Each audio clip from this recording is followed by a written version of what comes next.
ये गहलोत जी खामखा इस आयु में इधर उधर घूम रहे हैं।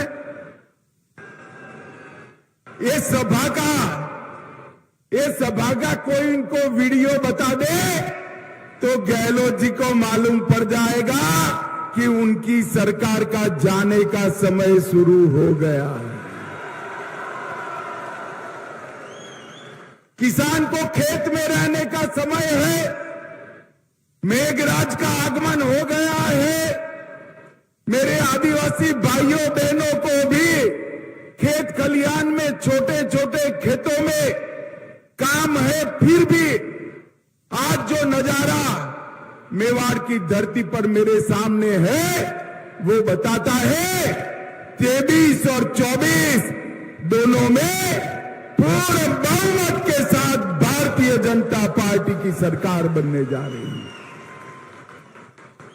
माताओं, भाइयों, बहनों, मैं सबसे पहले भगवान एकलिंग जी को प्रणाम करना चाहता हूं। नाथद्वारा में विराजमान ठाकुर जी को भी प्रणाम कर मेरी श्रद्धा व्यक्त करता हूं। जगदीश मंदिर, महालक्ष्मी मंदिर, करणी माता मंदिर और मां अंबा के मंदिर को भी प्रणाम करता हूं।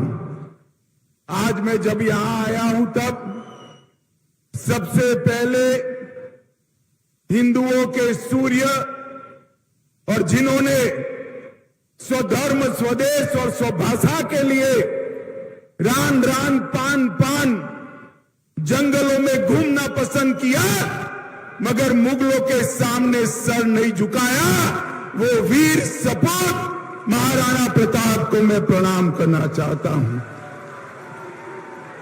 इसी के साथ मुझे बड़ा आनंद आया कि मंच पर मुझे राणा पुंजा भील की भी मूर्ति, जाजलमान मूर्ति दी गई।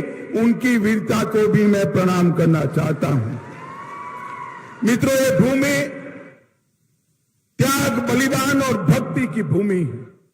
ये भूमि भारतीय जनता पार्टी का गढ़ है और ये भूमि से ही राजस्थान में भारतीय जनता पार्टी की विजय पताका यहां से ही निकलती है। और इस बार भी आज मैं मेवाड़ की इस पवित्र धरती पर बोलकर जाता हूं। गहलोत जी सुन लेना, 23 में राजस्थान बीजेपी विजय के सारे रिकॉर्ड तोड़कर प्रचंड बहुमत के साथ सरकार बनाने वाली है। भाइयों और बहनों, मेरे युवा साथियों, मैं मोदी जी के 9 साल पूरे होने पर भारतीय जनता पार्टी ने देश भर में जो धन्यवाद यात्राएं चालू की है, इसके तहत आज मैं मेवाड़ की वीर भूमि पर आया हूं। ये मेरा 15वां राज्य है। मैं देश भर में घूमकर आया और देश भर में मोदी जी के लिए जो समर्थन देखा है, ये निश्चित है कि 2024 में फिर से 300 सीटों के साथ नरेंद्र मोदी जी प्रधानमंत्री बनने जा रहे हैं।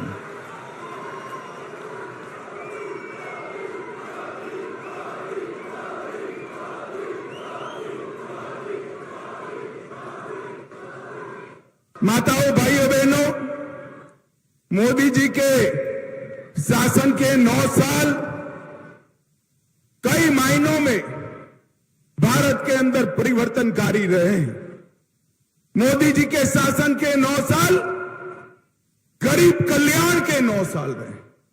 मोदी जी ने कहा था 2014 में जब संसद में पहली बार पहुंचे, उन्होंने संसद की भूमि को माथे पर लगाकर कहा था ये सरकार गरीबों की, दलितों की, आदिवासियों की, पिछड़ों की सरकार है। और 9 साल में इन्होंने इसके लिए ढेर सारे काम किए। मित्रों, मोदी जी के नेतृत्व में ये 9 साल में देश के करोड़ों किसानों को पहली बार 6,000 रुपया, पहली बार 6,000 रुपया प्रति साल मिला है। और अपने राजस्थान में 80 लाख किसानों को अब तक 16,000 करोड़ रुपया सीधा बैंक अकाउंट में ट्रांसफर करने का काम हमारे नरेंद्र मोदी जी ने किया है। जल जीवन मिशन की तरह हमारे गजेंद्र सिंह जी देखते हैं यहां बैठे, जल जीवन मिशन के तहत हर गरीब के घर में नल से जल पहुंचाने का काम मोदी जी ने चालू किया है। और राजस्थान में 43 लाख परिवारों को अपने घर में शुद्ध पानी पीने का पहुंचाने का काम किया है।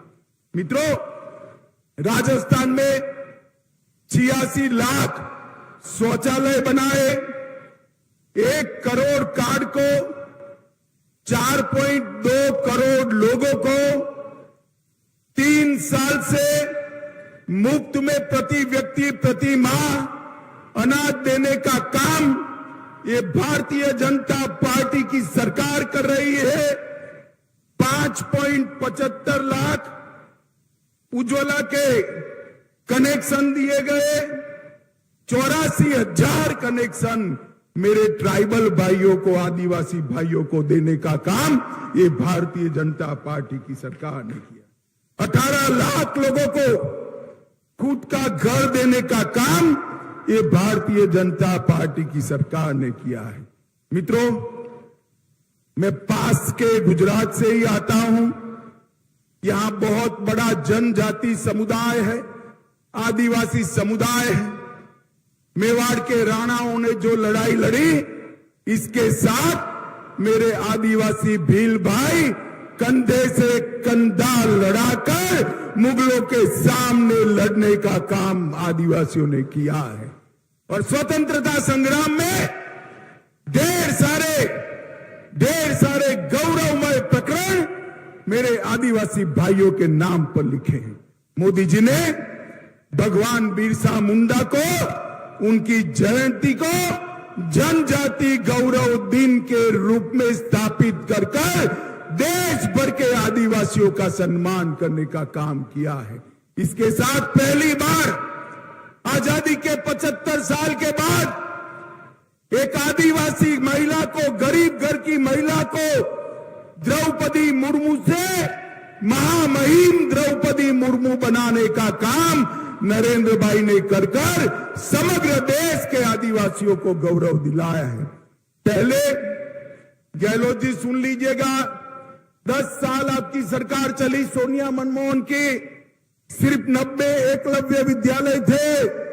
ये आदिवासी बच्चों को पढ़ाने के लिए 14 से 24-22 में 500 से ज्यादा एकलव्य विद्यालय भारतीय जनता पार्टी की सरकार ने बनाए। 40,000 से ज्यादा शिक्षक भर्ती किए, 30 लाख से ज्यादा विद्यार्थियों को छात्रवृत्ति दी और जनजातीय मंत्रालय का बजट जो पहले 1,500 करोड़ था, मोदी जी ने बढ़ाकर 15,000 करोड़ करने का काम किया है। सबसे पहले अटल जी ने ही जनजाति आयोग की गठन किया था और हमारे भैरव सिंह जी ने जनजातियों के आरक्षण में वृद्धि करने का काम किया है। और मोदी जी ने 10 आदिवासी जननायकों के संग्रहालय बनाने का काम किया है। मित्रों, इन मोदी जी के 9 साल गरीब कल्याण के 9 साल रहे। ये मोदी जी के 9 साल भारत गौरव के 9 साल रहे। ये 9 साल के अंदर समग्र विश्व में भारत की विजय पताका फहराने का काम हमारे नरेंद्र मोदी जी ने किया है। मोदी जी G7 में गए थे, अभी अमेरिका गए, ढेर सारे राष्ट्राध्यक्ष ने G7 में कोई अपॉइंटमेंट मांगता था, कोई हस्ताक्षर मांगता था।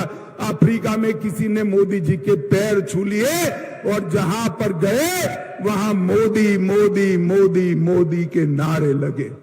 मित्रों, मोदी जी को ये जो सम्मान समग्र विश्व में मिल रहा है, ये मोदी जी का सम्मान नहीं है, ये भारतीय जनता पार्टी का सम्मान नहीं है, ये मेरे मेवाड़ के भाइयों बहनों के, राजस्थान के भाइयों बहनों का और देश की 130 करोड़ की जनता का सम्मान है। मित्रों, जनता का सम्मान है। मोदी जी ने भारत के गौरव को आसमान तक ऊंचा उठाया है।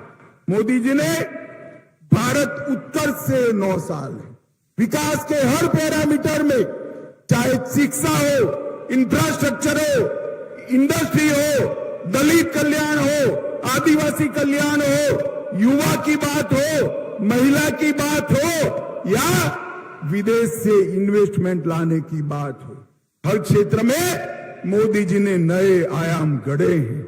और मोदी जी के नेतृत्व में राजस्थान में भी ढेर सारा विकास हुआ है। मैं बाद में आपको उसकी बात करूंगा। माताओं, भाइयों, बहनों, ये 9 साल में मोदी जी ने देश को सुरक्षित किया है। ये सोनिया मनमोहन की सरकार थी, आए दिन पाकिस्तान से आलिया मालिया जमालिया घुस जाते थे और हमारे यहां बम धमाके करते थे।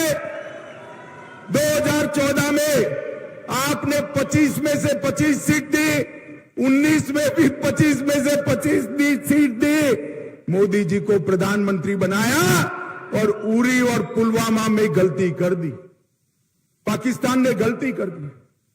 परंतु इस बार मौनी बाबा मनमोहन जी प्रधानमंत्री नहीं थे, नरेंद्र मोदी प्रधानमंत्री थे।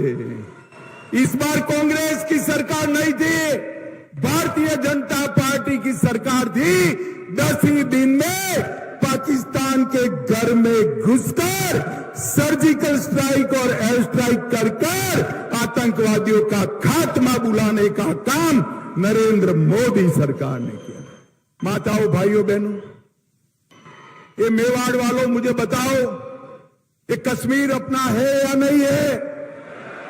सुनाई नहीं पड़ता है, जोर से बोलो, कश्मीर अपना है या नहीं है? धारा 370 हटानी चाहिए या नहीं हटानी चाहिए? ये कांग्रेस, सपा, ममता, स्टालिन जी, जदयू सारे इकट्ठा होकर काऊ काऊ काऊ काऊ काऊ काऊ करते। 19 में फिर से आपने 25 में से 25 सीटें दी, मोदी जी को प्रधानमंत्री बनाया।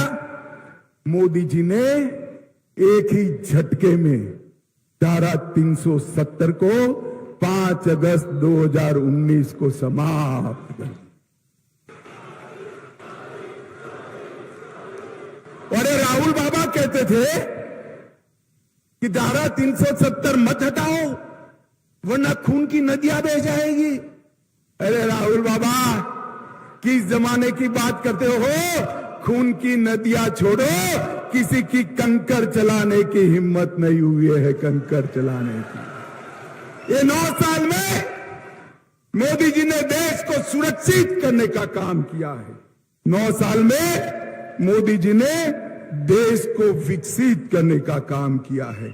और मित्रों, मैं आपको बताता हूं, अभी अभी सारा विपक्ष के नेता पटना में इकट्ठा हुए, एक बड़े मंच पर प्रेस कॉन्फ्रेंस की। सारे लोग, मैंने भी प्रेस कॉन्फ्रेंस देखी, मैं भी बहुत साल से राजनीति में हूं। मैंने सोचा भला ये कौन लोग इकट्ठा हुए? 21 पार्टी के लोग थे। कितनी पार्टी के? जोर से बोलो, कितनी पार्टी के? ये 21 पार्टी के लोग थे और 21 लाख के घपले, घोटाले, भ्रष्टाचार करने वाले लोग वहां पर इकट्ठा हुए। 21 लाख के घपले, घोटाले, जनता को हिसाब नहीं देना है।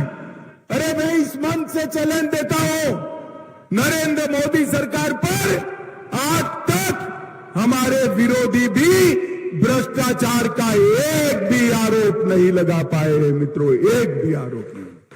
और 21 पार्टियां 21 लाख का भ्रष्टाचार करने वाली इकट्ठा होकर राहुल बाबा को तो एक घपले, घोटाले, भ्रष्टाचार भारत की नियति बन जाएगी और मोदी जी फिर से प्रधानमंत्री बनते हैं तो भ्रष्टाचार करने वाले जेल की सलाखों के पीछे जाएंगे।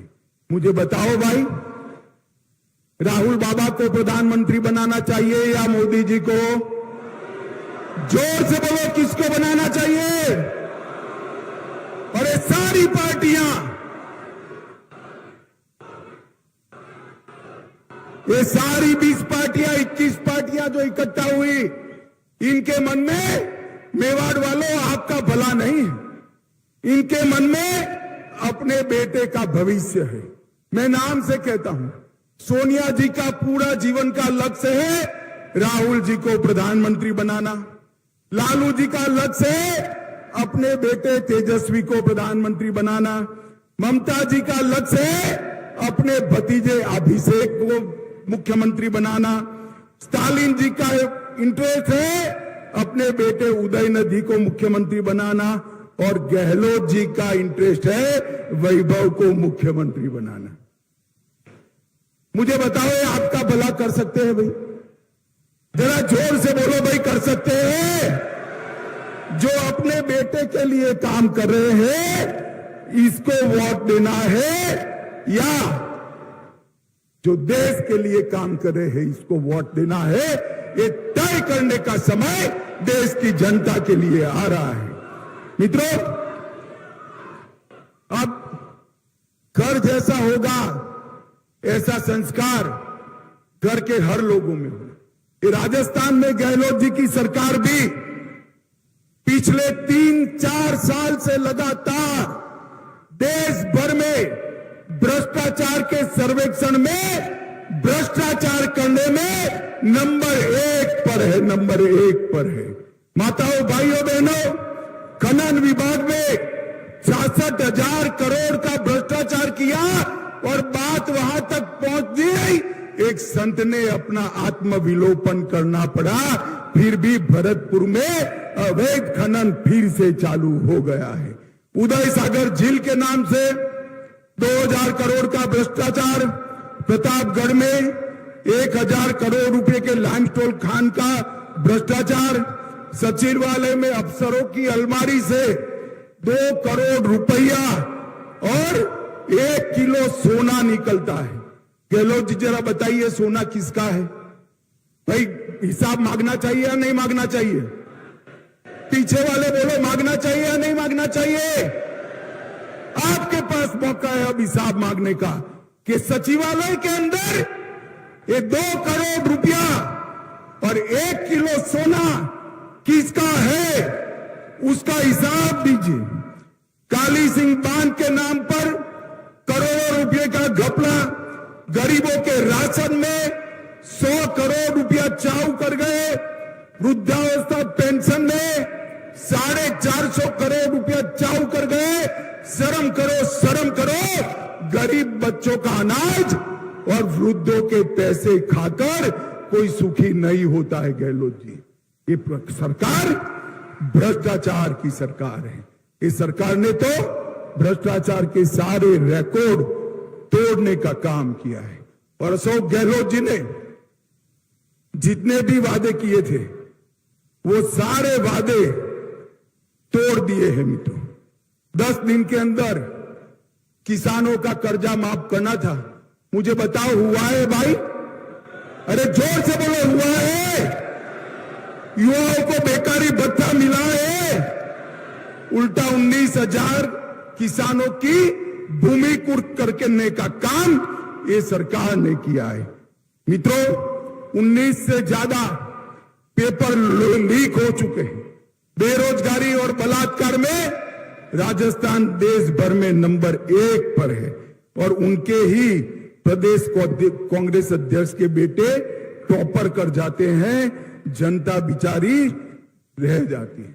मित्रों, एक दूसरी बात है, इस प्रदेश में कानून और व्यवस्था की स्थिति बुरी तरह से चरमराई गई। 2000 में जयपुर में बॉम्ब ब्लास्ट हुआ था। मैं उस वक्त गुजरात का गृह मंत्री था, वसुंधरा जी यहां थी। सबको पकड़ा, इनके एडवोकेट जनरल को फुर्सत ही नहीं है पैरवी करने के, और सारे से सारे लोग छूट गए।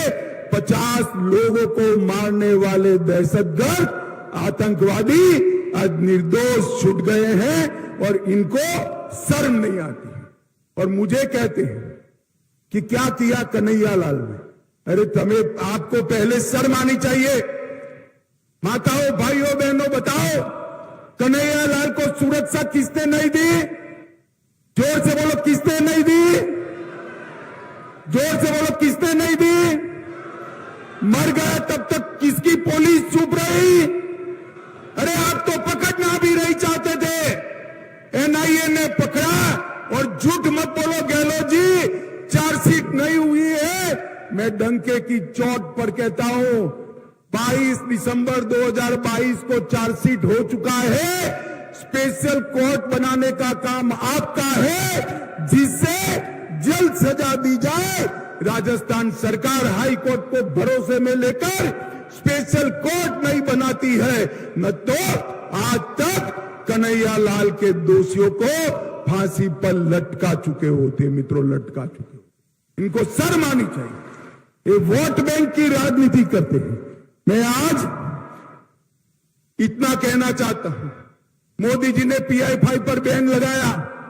गहलोत जी के राज में कोटा में PI5 की रैली निकलती, चित्तौड़गढ़ में रतन सोनी की हत्या होती, करौली में हिंदू त्योहार बंद कर दिए जाते हैं, संघ का पथ संचलन बंद कर दिया गया, और 300 साल पुराना शिव मंदिर अलवर में ढहा दिया गया।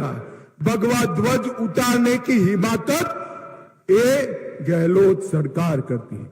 मैं आज पूछना चाहता हूं, आजादी के इतने सालों के बाद भी वोट बैंक की लालच में संविधान को साइड पर रखकर जिस प्रकार से बहुमत समाज के साथ अन्याय और अत्याचार हो रहे हैं, मैं आपको कहने आया हूं मित्रों, ये वोट बैंक की राजनीति करने वाले ही कर सकते हैं।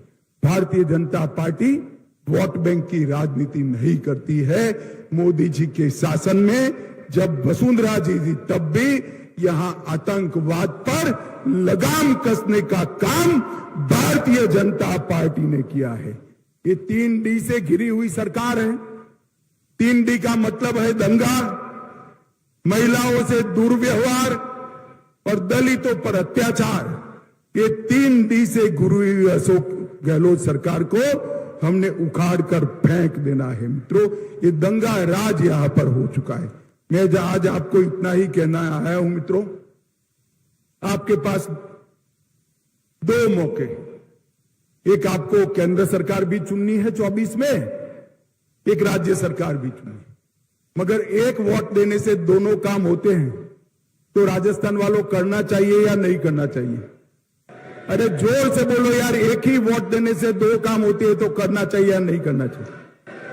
तो ट्रेलर पहले है, 23 में है। 23 के ट्रेलर में अशोक गहलोत सरकार को मूल के समेत उखाड़ कर फेंक दीजिए एक बार, तो 24 में अपने आप 25 सीटों का रास्ता प्रशस्त हो जाएगा और मोदी जी फिर से प्रधानमंत्री बनेंगे। मुझे बताओ माताओं भाइयों बहनों, मोदी जी को प्रधानमंत्री बनाना चाहते हो? ऐसे नहीं, दोनों हाथ उठाकर बोलो, चाहते हो? फिर से 25 सीट तीसरी बार राजस्थान से मोदी जी की झोली में डालेंगे? ये भ्रष्ट नकारा अशोक गहलोत सरकार को उखाड़ कर फेंक देंगे? यहां पूर्ण बहुमत की रिकॉर्ड तोड़ने वाली भारतीय जनता पार्टी की सरकार बनाएंगे? कमल के निशान पर वोट देंगे? तो मेरे साथ दोनों हाथ उठाइए, उठाइए दोनों हाथ, विजय के संकल्प की मुट्ठी बींचिए और प्रचंड आवाज से बोलिए, भारत माता की।